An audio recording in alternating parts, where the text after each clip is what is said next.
Okay, let's get on the record in position 3. It is 16 SC 140799, State versus Holt. Mr. Holt had a trial for my time with this docket, was found guilty, and then it was an appeal or a motion for a new trial that was granted. It was, his sentence was vacated on appeal. Okay, sentence but not conviction? No, the conviction. Okay, everything was vacated. So we're back at, he is charged with armed robbery, aggravated battery, and a weapons offense. But he has no conviction for those. Got it. And what we're going to do today, Mr. Holt, is talk about bond. Ms. Snyder filed a motion petitioning to get you out. So I'm going to hear from her. And I will hear from Ms. Hall, the prosecutor who's handling your case now. Ms. Hall, this was all before your time, the trial and reversal and all that? Okay. All right. So Ms. Snyder, if you could, you've told me before, but I don't remember what the basis of the reversal was, and then share with me everything you want to share concerning bond for Mr. Holt. It was reversed based on plain error where the state inappropriately admitted good character evidence for the victim and inappropriate bad character evidence on Mr. Holt. Was it based on the evidence presented, was it a stranger on stranger crime or not? They knew each other from the neighborhood, and Mr. Holt was on disability and was looking for an apartment at the time, and so he was staying with the alleged victim. Okay. And something supposedly good about the victim came in and supposedly bad about Mr. Holt. His employment record, there was 2 witnesses that came and testified to Mr. Watts being an exemplary employee. Okay. Which didn't have a whole lot to do with whether Mr. Holt did. Absolutely not. Okay. Did you try the case or a colleague? I did not. I have the case because one of the bases of appeal was ineffective assistance of counsel, but the court did not decide it on those grounds because they had plain error. Plain error. Okay. Well, I'll certainly review the opinion at a later time. But let's talk about Mr. Holt and why you think he should get a bond and where he would go. Mr. Holt has been in custody since November 4th of 2015. He was 20 years old at the time he was arrested. As I said, he was staying with November of what year? 2015. 2015. Okay, so we're coming up on 5 years. Right? He was staying with the victim. They were doing a few drugs together. We maintain this is a self-defense case. The victim gave him some money to get him some more drugs. He came back and got angry about something and attacked Mr. Holt, and Mr. Holt defended himself. But because of Mr. Watts' medical history, he had complications after being shot in self-defense. So the defending himself was Mr. Holt shooting Mr. Watt, not punching him or this or that. And Mr. Holt is a small person. I'm not wanting you to relitigate it. And he was on multiple drugs. He even stated during his testimony that he was very, very high. Okay. Mr. Holt was not working at the time because he is on disability, which has since been suspended, but we were going to try to work on getting it restarted should he be given a bond. What's the nature of the disability? Mental health. Okay. So Mr. Holt was getting SSDI. At the time. And then obviously that got cut off when he went into custody. Okay. But while he was in prison, completely by choice, it was optional. He made good use of his time while his appeal was pending. He finished his GED, he finished a reentry class, and he finished a safe serve certificate. So he could assist with meals in the jail. With what in the jail? Assist with meals. Meals. Safe serve certificate. Got it. Should he be released, he would live with his sister Tykeria, who is here in court to support him. She's been to every court date we've had. And it's an address in Atlanta, and she lives there with her 2 children. And then Mr. Holt, we would be fine with a curfew. Mr. Holt so far has stayed safe through COVID. He said a few people in his dorm have been diagnosed, but they got moved to other places, but he's tested negative or else he wouldn't be here today. So we would like to keep him that way. And given that we believe this is a self-defense case and the trial basically came down to credibility of who they believed, and given all the improper evidence that was admitted, we believe we will succeed in another trial. We would ask that he be granted a bond during the pendency, because we're not entirely sure when we'll get jury trials again. True. What does that bond look like in your mind?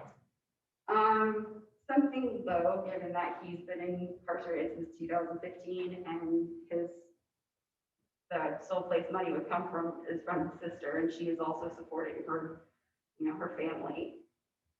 I would ask for a signature bond with conditions, but I understand if your honor is not inclined to do that, I would ask for a low straight bond if you decided to be straight. We're good with the curfew. She said that they can try for an ankle monitor, but that may become cost prohibitive. Okay. Does Mr. Holt have other family or relatives in the community? Obviously, sister, kids, parents. His father's in the community. Okay. Where were you born, Mr. Holt? In Atlanta? In Atlanta. So you're a native. Yes, sir. Okay. Georgia Baptist Hospital. Okay. I didn't mean that specifically, but so city of Atlanta. All right. Do you have any kids? No, sir. Any other brothers or sisters? 13, You have 13 brothers and sisters? 14. Okay. Are they mostly in Atlanta? All of them. Okay. Why did you pick this one sister? Basically, my mom was struggling with drugs. So I met my sister since I was 13. She's been a parental figure in your life. She's like my mom. Okay.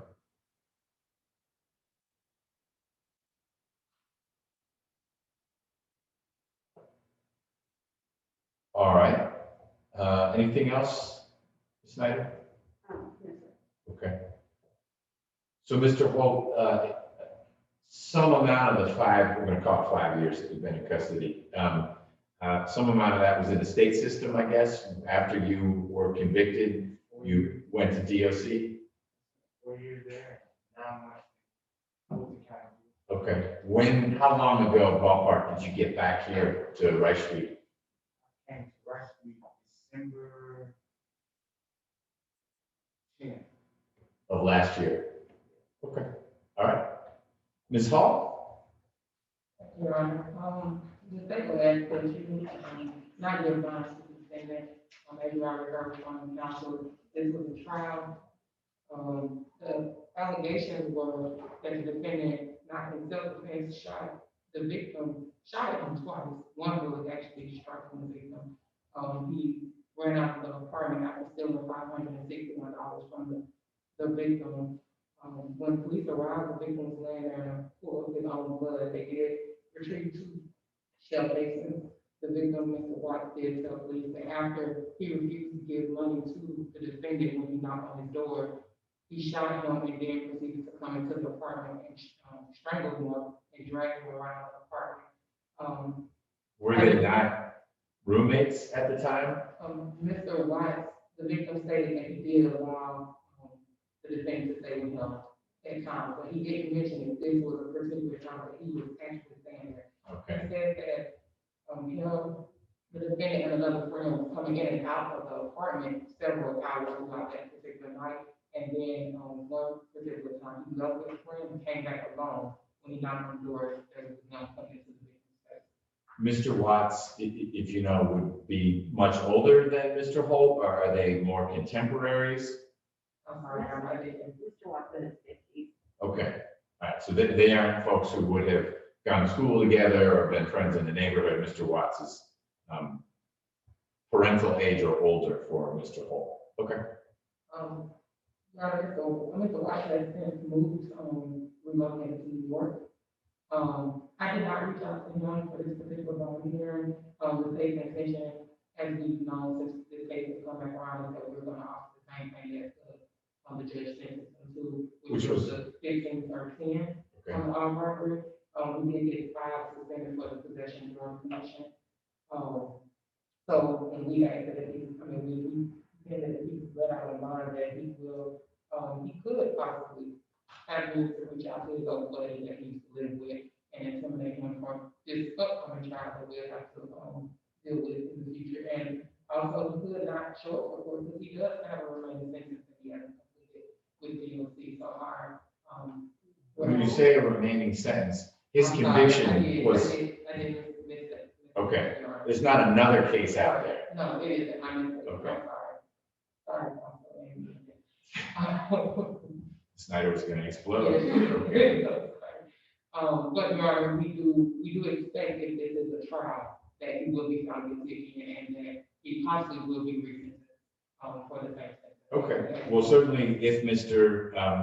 Holt were found guilty of armed robbery, he could not get less than 10 years. So whatever the merits of the state's case was, the judge who sentenced, was it a Judge Reeder? Judge Downs. Judge Downs, okay, so Judge Downs did sentence Mr. Holt to 10 years.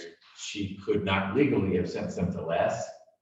So it sounds like she gave the lowest possible sentence she could. That may have been what the state asked for, I don't know. But Judge Downs did not sentence Mr. Holt to additional time. Do you know much about the nature of Mr. Watts's injuries? He bled a lot, I understand that. He was shot. He is okay in the sense that he's moved to another state.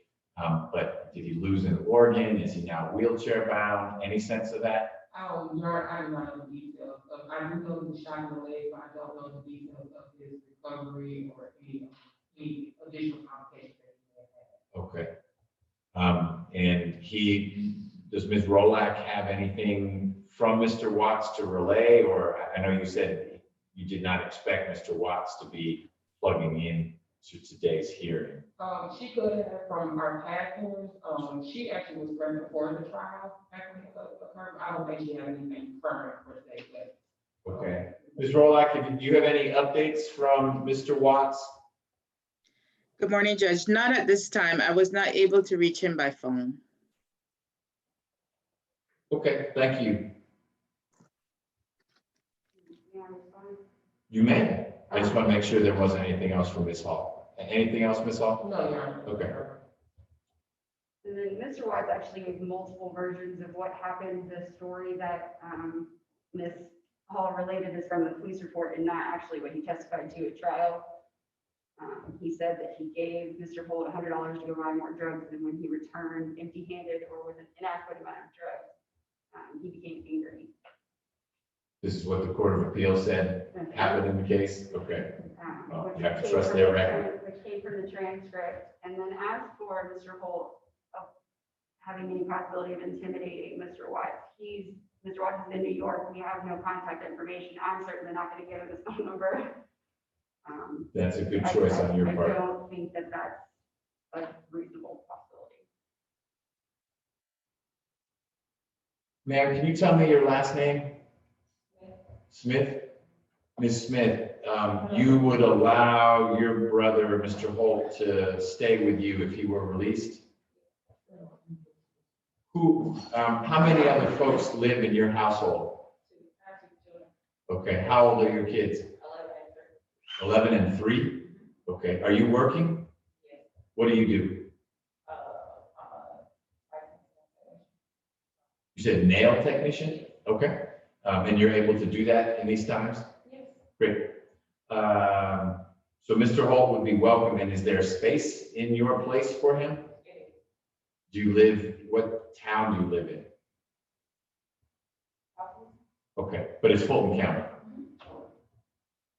And I have the address. I can provide you. That's fine. I assume that we'd be able to get that. I'm just trying to understand the setting.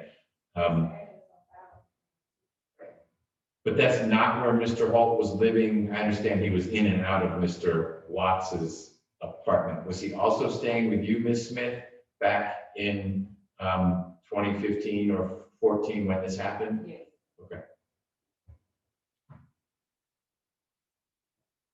About 30 minutes away. Okay. Ms. Snyder, any thoughts from Mr. Holt as to what he would do for employment if he got out? I know he's been gone for a while, so it's not like he'd be going back to a job he had before. If he has that safe serve, if he is given a bond, I had intended to reach out to Georgia Works and Helping Hands to see if maybe they can't, help him get a job Okay. and then also get him back on his disability. Mr. Holt, have you been given medication while in custody to help with whatever's going on the mental health side? Okay. Was that medication something you were taking back at the time you were staying with Mr. Watts? No, they won't give you, in Fulton County, they won't give you the exact medication you get on the street, but they'll give you like a different version. No, I understand. You may get a generic or a near similar. I didn't ask the question very well. I apologize. When this situation with you and Mr. Watts happened, were you taking your medication regularly? Yes. Okay. And how, Ms. Snyder, do you think Mr. Holt will be able to get his medication when he gets out? It'll take a little while for his benefits to start back up. And I worry a little bit about that transition. I'm hoping that between the social worker, we can work on getting him, it's all part of the bigger process, trying to get him back on his social security, get his meds on the street. Okay. All right. Anything else you want to add? No. So, Mr. Holt, one way to look at this is that you have served almost half your sentence. And while the case that the charge you were convicted of is one that's not parolable, and I'm sure that was explained to you before you went to trial and has been again, the way that you performed while you were at the Department of Corrections, getting the things you did and taking efforts to stay out of trouble in prison, which is not an easy thing all the time, suggests to me that if you had been charged with something different or you had pled to something different, you might well have been paroled already.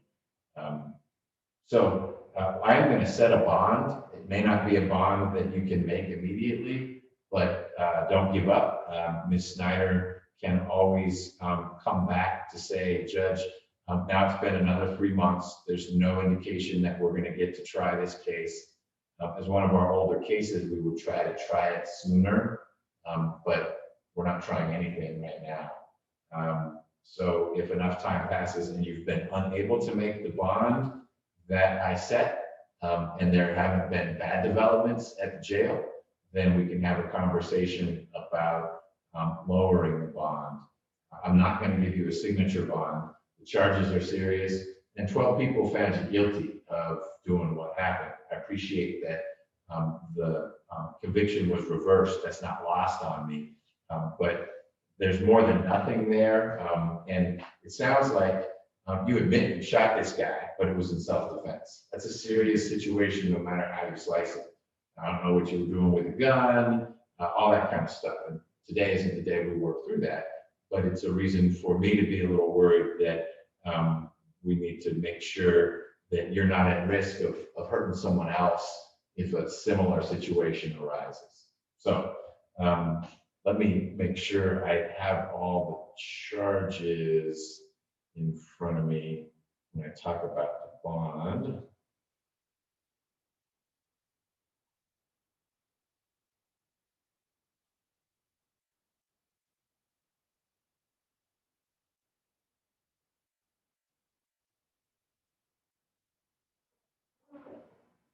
So one of the charges was possession of a firearm by a first offender probationer. It was no cross by the state, it was an appropriate charge. Because Mr. Holt was not a first offender? Was he a felon or he was none of the above? None of the above. Okay. You just know a lot about the case you didn't try. Okay. And then there is a burglary charge that still shows that he was found not guilty on, so they can't go forward. So that's gone. And then there's the null cross. So let's see what we can find.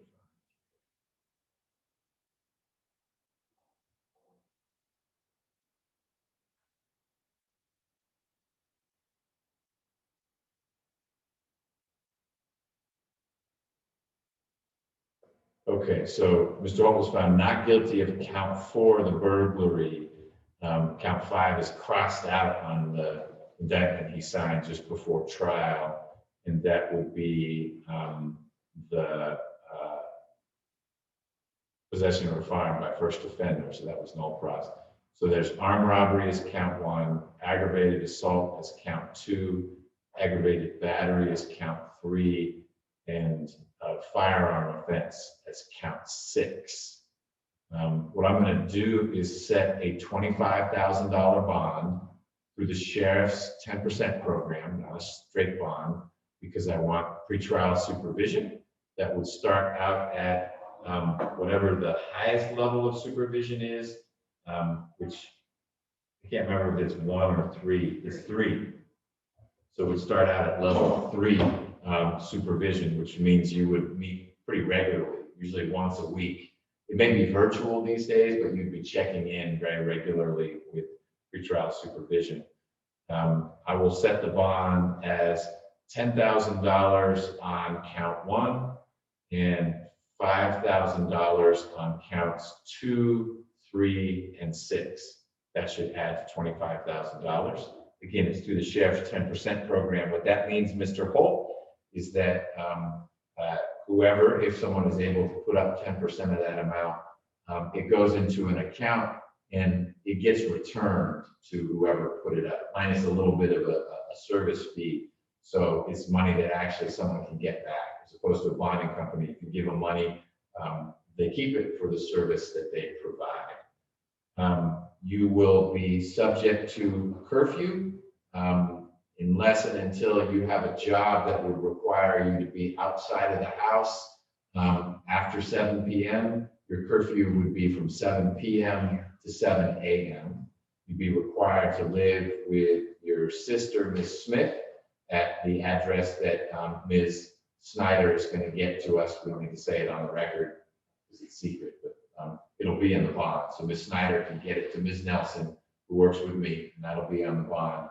That's where you have to live. And if you're going to move because Ms. Smith tells you need to move or you want to move out, you have to clear that with pretrial first. They need to be okay with where you're going, so you don't end up in a place like Mr. Watts' spot. Whoever was using drugs and what was going on, not a safe place for you. Certainly not when you were 19 or 20, and it hasn't gotten any better for you. So you'll need to stay at your sister's house as long as she's willing to keep you there and you want to stay there. And you, as I said, need to get pretrial's approval before you move somewhere else. Absolutely no contact, direct or indirect, with Mr. Watts. That should be pretty easy for you, because my guess is you have no idea how to do it and you wouldn't want to. But no one on your behalf. You've got 1,000 brothers and sisters. They should not be reaching out to Mr. Watts to say, why did you treat my brother this way or anything like that. If Mr. Watts produces any evidence that someone was trying to talk to him, other than your lawyer and her team, about this case, that's probably going to mean any bond you made gets taken away. Okay? Ms. Hall, any other conditions you want to see in Mr. Holt's case? I also am going to require, Mr. Holt, that you seek employment. It's not easy to do in these times. So you'll just need to demonstrate to pretrial that you're out there trying to get a job. You're going to want to get one anyway. As I mentioned, if you get a job that's in the evening, we'll move your curfew around. But for now, you got to be at your sister's house by 7 p.m. and you don't leave there for anything other than the house is on fire until 7 a.m. But if your job requires different hours, you can let Ms. Snyder know then I'll likely agree to modify that curfew. Ms. Smith, you okay with that? Okay. Mr. Holt, do you have any questions about any of that? Okay. Anything else, Ms. Snyder? Yes, sir. All right. So you'll get the address to Ms. Nelson? It's the address on file for Oh. her. That's how Ms. Smith got the notice. Okay.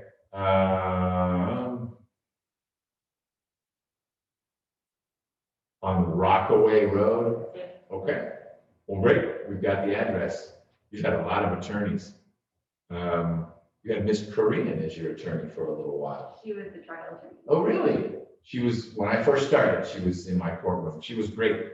I'm sorry it didn't work out well for you, but I thought Ms. Korean was super. All right, that's what we're gonna do, Mr. Holt. And Ms. Snyder will keep you posted, okay? Thank you.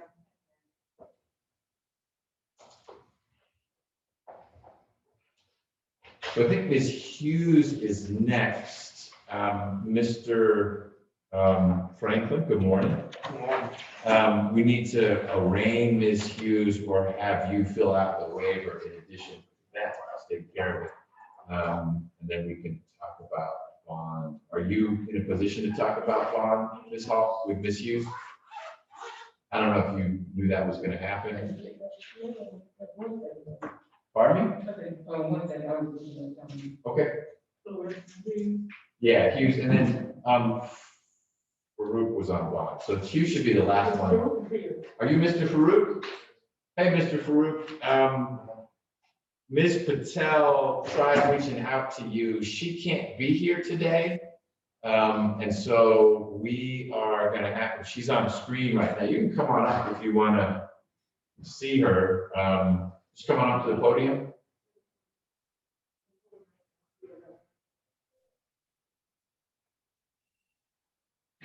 See her on the screen there? Yes, sir. Great.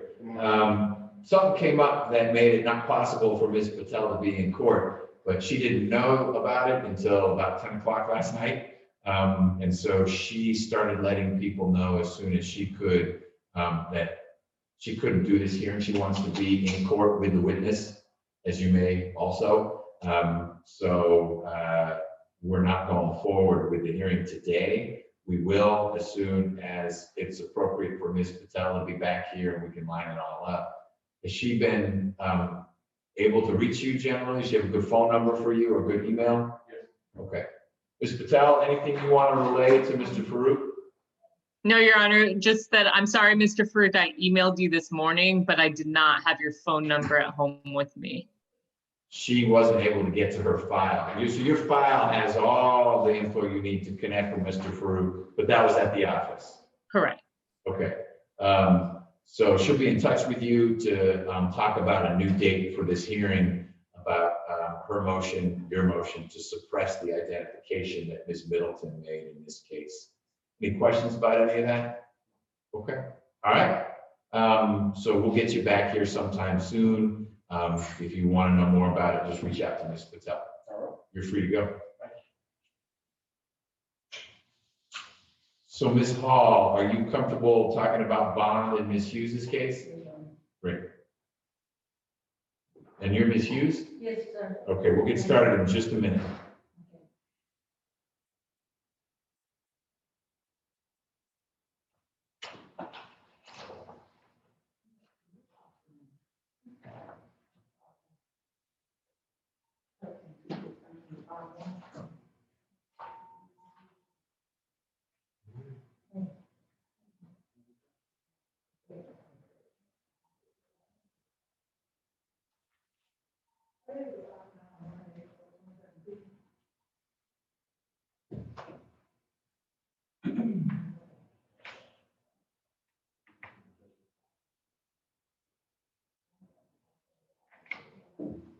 Your Honor, may I be excused until the afternoon calendar?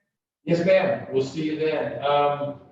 Let me just look at the calendar for the afternoon.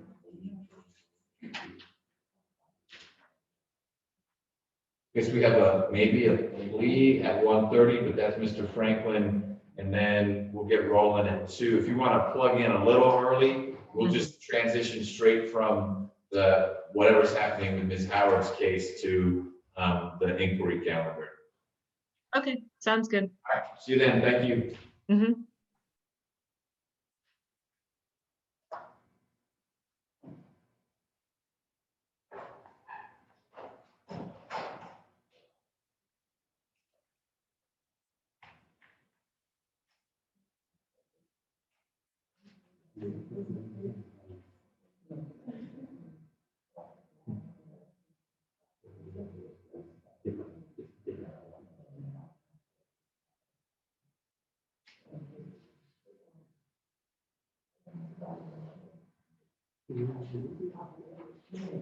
Ms. Snyder, do you have to come back this afternoon or are you done? I'm adding on to the plea at 1:30. What does that mean? I'm the 30 minutes. Oh, and that person is pleading also? Great. So you'll be back here? Okay, you're welcome to stay.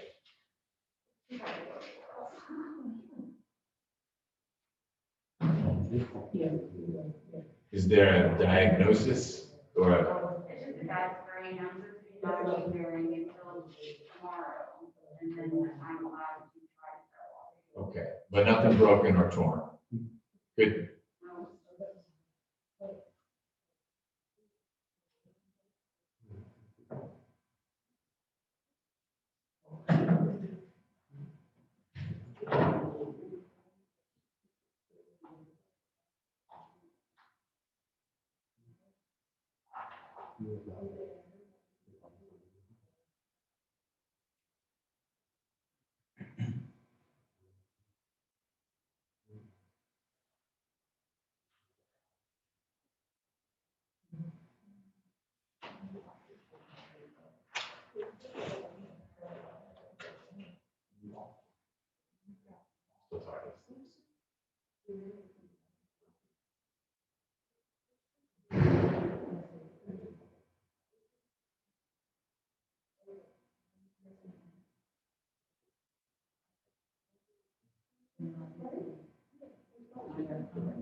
Mr. Franklin? We've reached an negotiated agreement.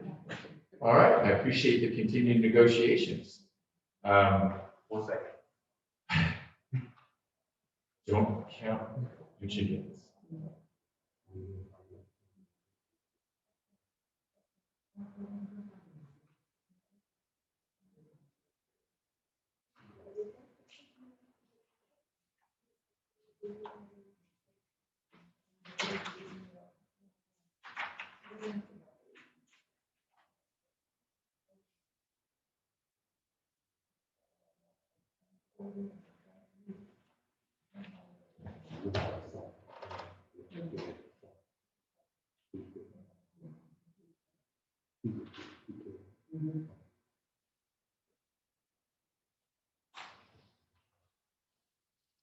Great. Okay. How would you like to work logistically? I think you guys can stay right there. You're welcome to go to the podium. If Mr. Forte can hear, his microphones seem to be doing their job today. Do you have a preference? I think it's probably easier this way. Okay, great. We'll go on the record with position 4. It's case 20 SC 175504, State versus Constance Hughes. Ms. Hughes, I'm Judge McBurney. I don't think we've met before, have we? No, sir. Okay. Mr. Franklin, your lawyer tells me that you are now prepared to enter a plea in your case. Is that correct? Yes. Okay. Will it be to the charges as they are, or are charges being reduced? Your Honor, the thing is, not one of the aggravated assault and keeping count 2 is aggravated. So it's a plea to the felony of aggravated battery. Yes, sir. That's your understanding, Mr. Franklin? Yes, sir. Okay. So Ms. Hughes, for you to enter a plea in this case, you need to be put under oath, which Ms. Hall will do in just a moment. Once you're under oath, you'll need to answer a whole bunch of questions so that we can make a good record that you understand what you're doing and you really mean to do what it is you say you're going to do. I think your indictment is printing out behind you right now. That noise is. but it's important that you answer truthfully. So if at any time someone says something or asks you something that doesn't make sense, or it's just different from what you and Mr. Franklin have been talking about, let him know or let me know so we can work through that. Will you do that? Yes. Great. All right. Ms. Hall, when you're ready. Ms. Hicks, can you please raise your hand? Please swear or affirm the testimony you should give in the matter affirmed before this court should be the truth, the whole truth, and nothing but the truth. Yes. You know, please say the truth, correct, and legal language. Constance Lee. Are you just not taking or under the influence of any alcohol, drugs, or medicine? Are you under the influence of any alcohol, drugs, or medicine? No. Is there any medication that you normally take that you have not been given today? Just blood pressure and, antibiotics for my teeth. Did you haven't taken that today? No. Not taking that medication, will it affect your ability to No. understand what's going on? How old are you and how far have you gone to school? 36, I was dropped out, because my dad shot himself in the head, but I got my GED. Are you able to read, write, or understand the English language? Yes. Do you understand that you've been charged with aggravated battery? Yes. Do you understand that you have a right to plead either guilty or not guilty to that charge? And if you plead not guilty or remain silent, you may receive jury trial? Yes. Have you had enough time to speak with your attorney, Mr. Franklin, about all the facts and circumstances known to you regarding the charges and indictment, including any potential defense? Yes. Do you need more time to discuss this case with your attorney? Are you satisfied with your services? Yeah. Counsel, do you wait for a reading of the indictment? So wait. Do you wait any and all defects in the indictment, including with respect to the defendant's name?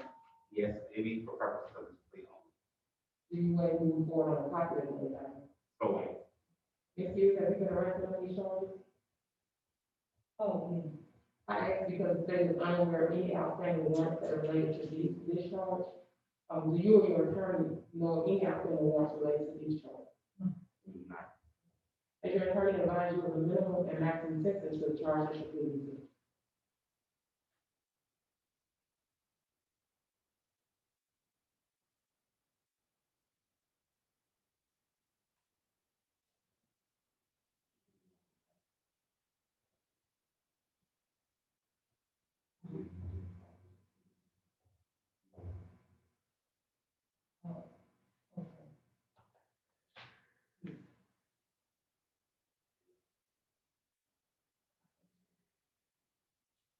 Why don't you ask the question again? About the minimum and maximum charge. Has your attorney explained to you the minimum and maximum of the charge that you're pleading to? Yes. The minimum maximum for aggravated battery is 1 to 20 years to serve.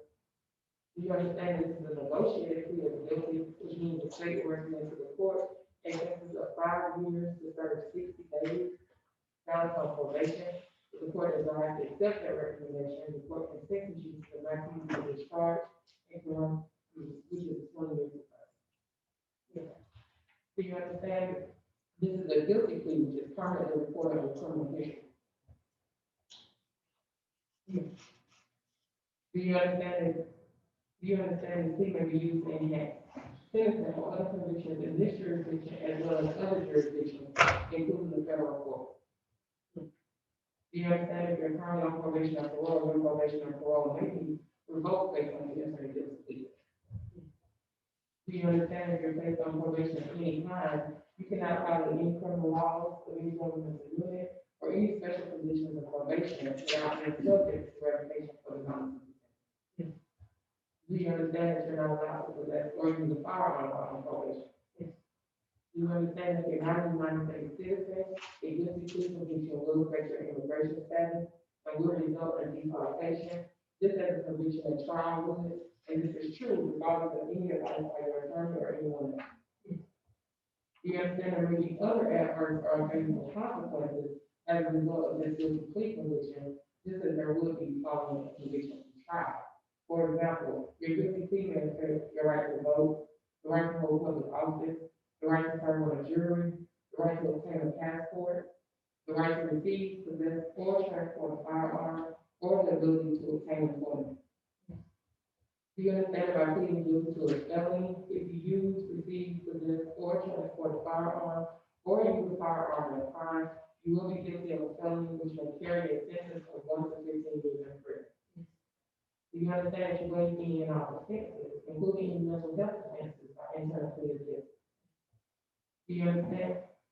Okay. Do you understand that if you went to trial, you will have the right to trial by jury, the right to see, hear, and confront witnesses about specified issues, and the right to remain silent and not incriminate yourself? Do you understand that by pleading guilty, you're giving up the following rights?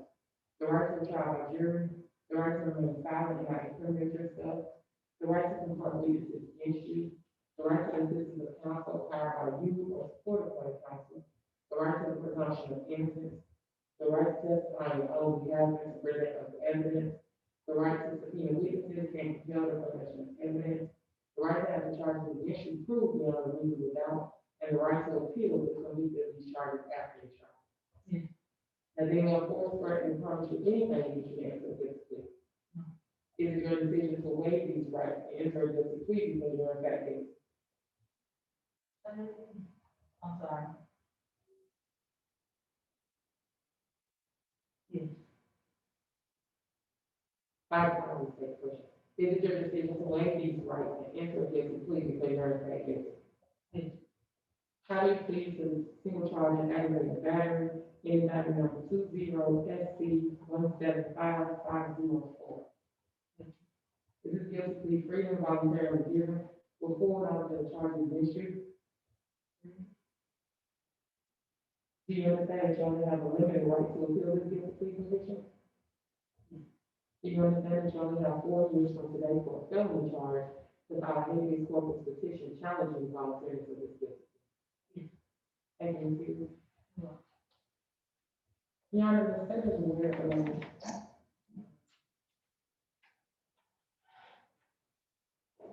Two prior felony convictions by the defendant.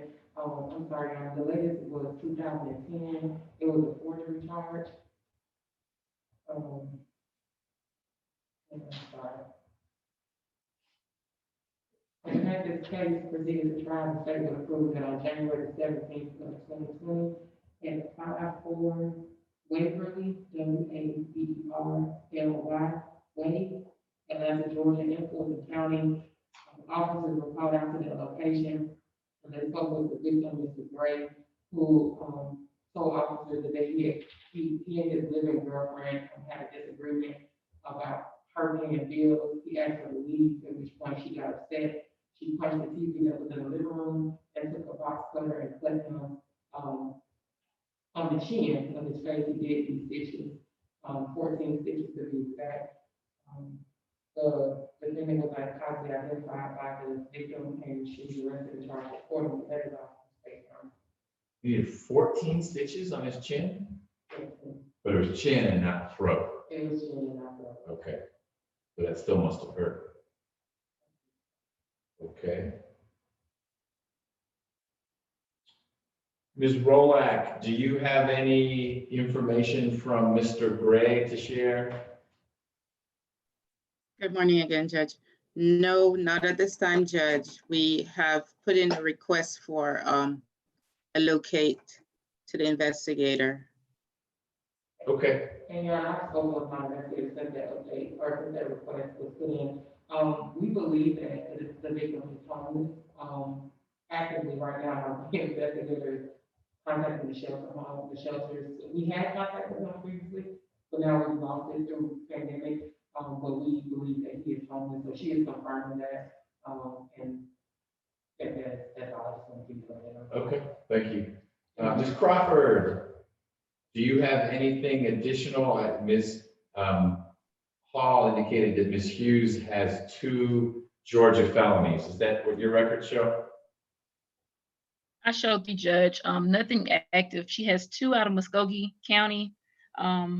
They're old, one from 2004, another one from 2005, and then she has a 2010 Gwinnett County case. Is a forgery first, but nothing active. None of those is open. That's correct. Okay, thank you. You're welcome. Ms. Hughes, what was your connection to Muskogee County? You used to live down there? No, that was my younger, When you were what? younger. Okay, did you live down there or you just Yeah, I visit? used to stay down there before I moved to Atlanta, Georgia, back in 2006. Where in Muskogee County did you live?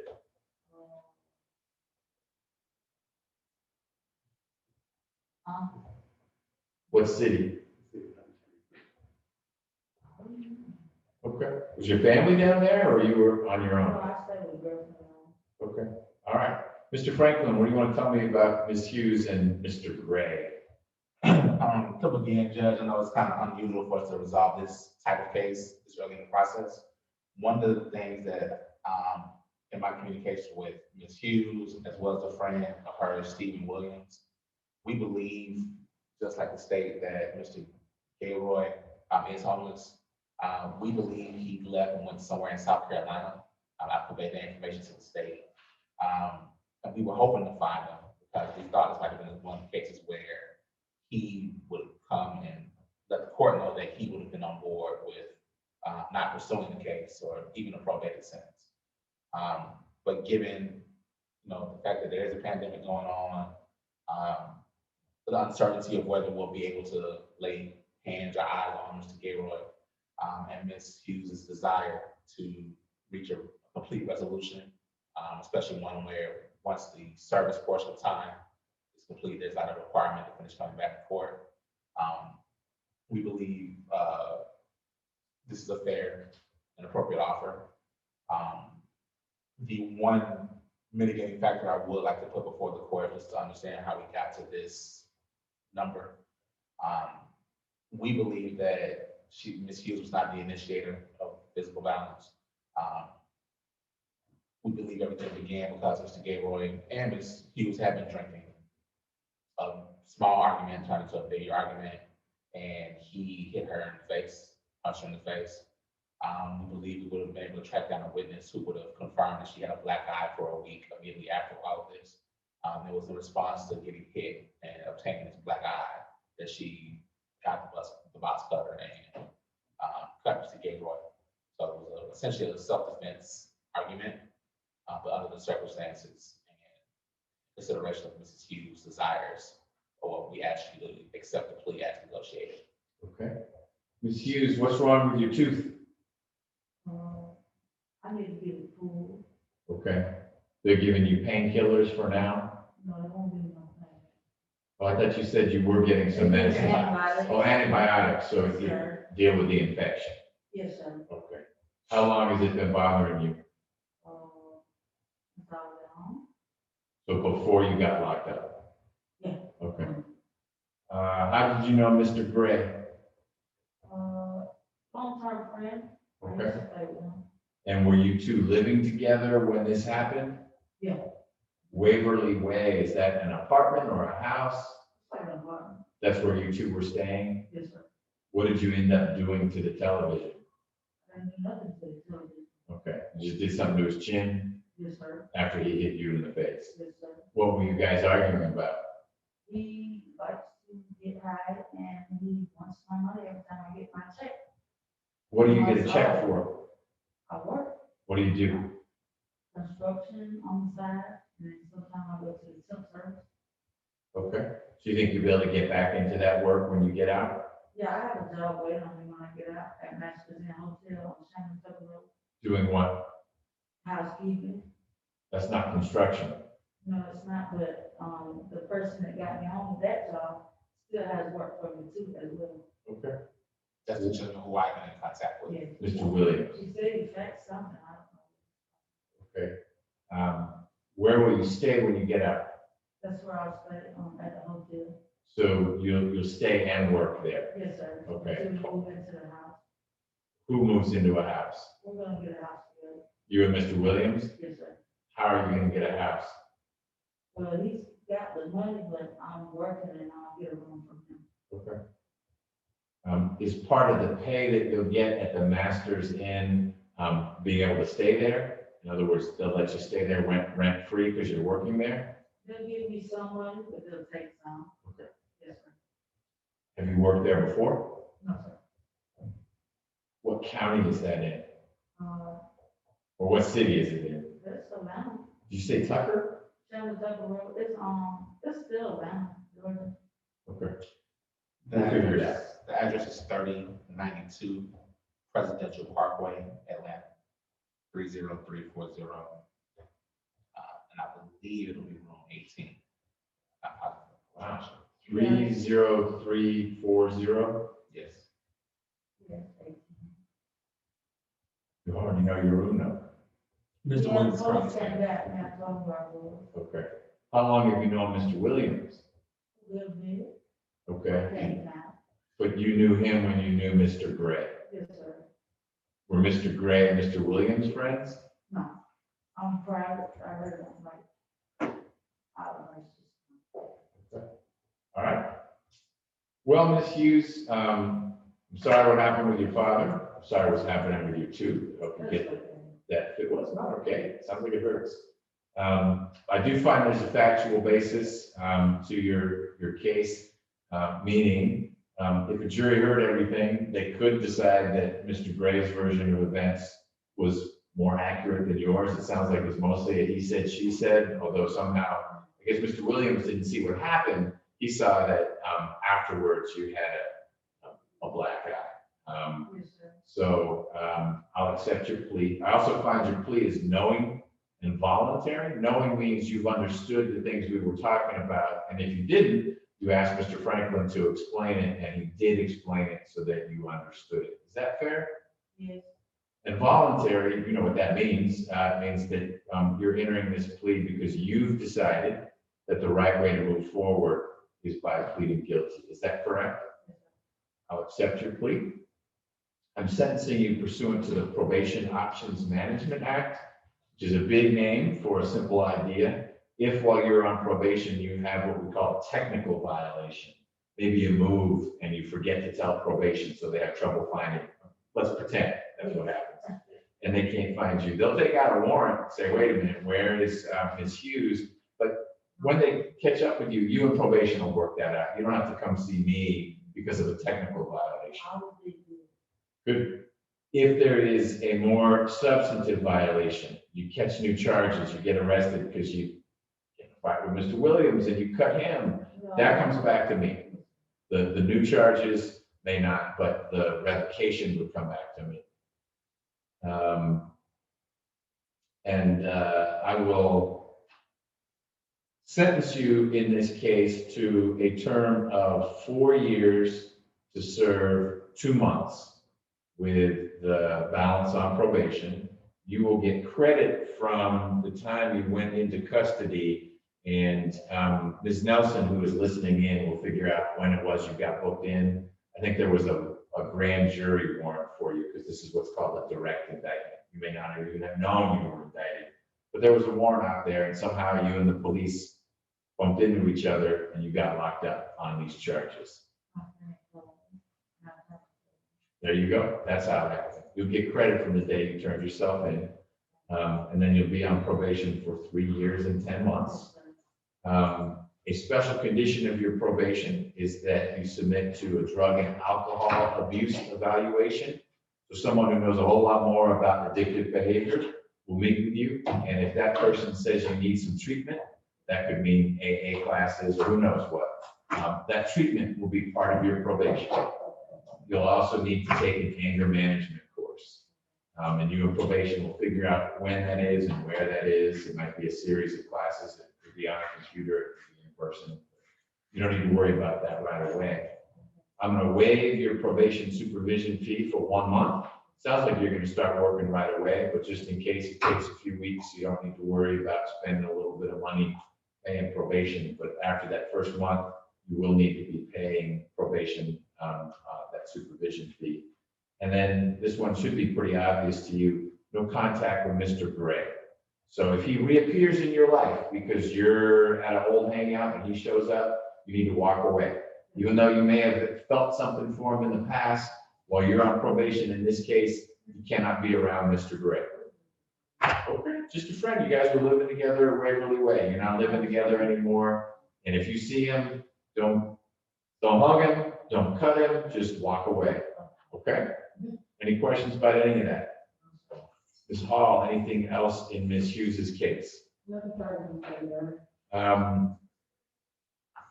You're gonna have to chat with probation in just a second, but they're on this call. That's Ms. Crawford, and we'll make sure she gets this address. Mr. Franklin, anything else for Ms. Hughes? No, sir. Okay. All right. then count one has been dismissed by the state. Your sentence is to count two. That's the only other count in your indictment. Ms. Crawford, what kind of information do you need from Ms. Hughes? Did you get that address? No, I didn't. I need the address, a contact person, and then I'll give her reporting instructions. Great. I'll let Mr. Franklin give you all that. I think these microphones are working well today. So if you cannot hear Mr. Franklin, let me know, but otherwise I'll let him share that.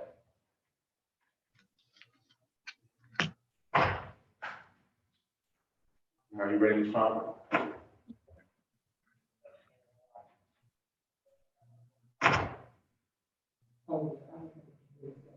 We'll just try again. Ms. Crawford, can you hear me? Yes. Okay. It is 3092 Presidential Parkway, Atlanta, Georgia, 30340, room 18.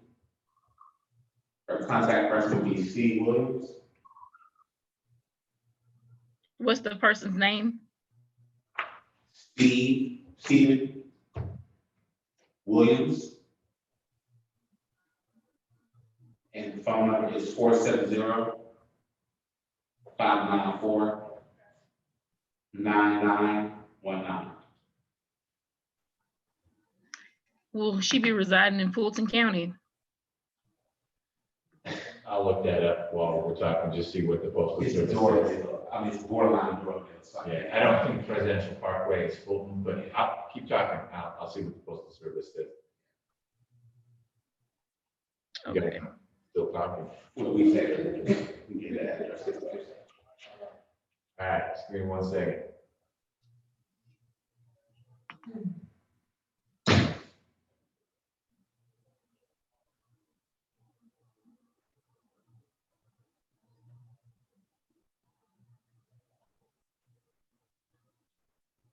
Three, 3, 4.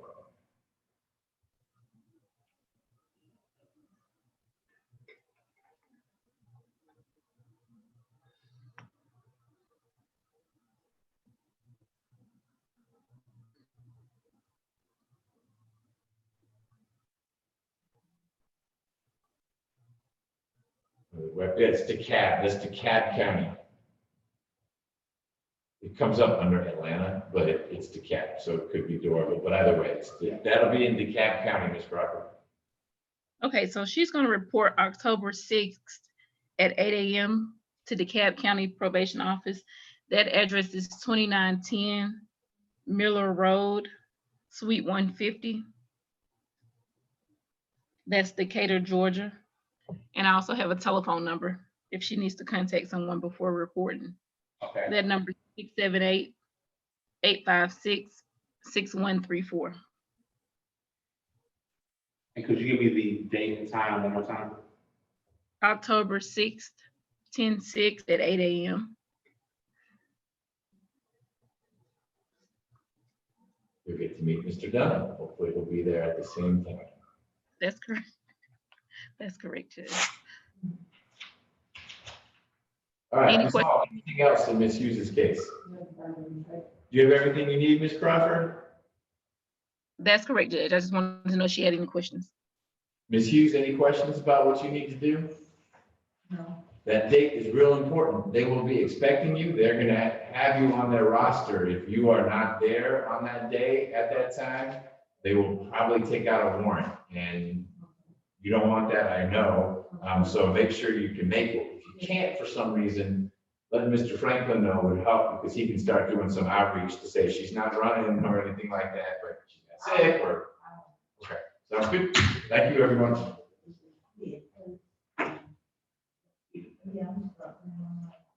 All right, so I think those are all our inmates.